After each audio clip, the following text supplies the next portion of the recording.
Jenazah vokalis Kahitna, Carlo Saba, rencananya akan dimakamkan di TPU Tanah Kusir pada Jumat 21 April 2023 besok. Informasi ini diketahui berdasarkan pengumuman di Rumah Duka Sentosa, Jakarta Pusat, tempat disemayamkannya jenazah Carlo Saba. Di mana acara kebaktian akan dimulai pada Kamis 20 April 2023 pukul 18.30 waktu Indonesia Barat malam.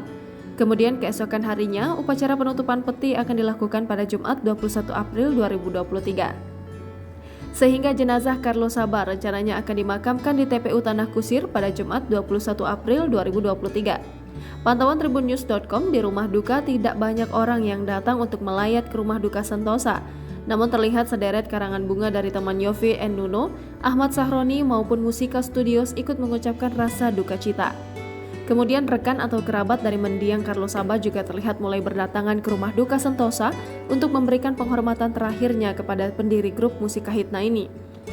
Diberitakan sebelumnya, Carlo Saba meninggal dunia pada Rabu 19 April 2023 pukul 21.00 waktu Indonesia Barat.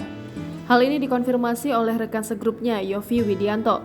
Belum diketahui pasti apa penyebab Carlo Saba meninggal dunia. Namun Yovie Widianto menyebut sahabatnya itu sempat dilakukan tindakan operasi pasang ring untuk menstabilkan kondisi tubuhnya.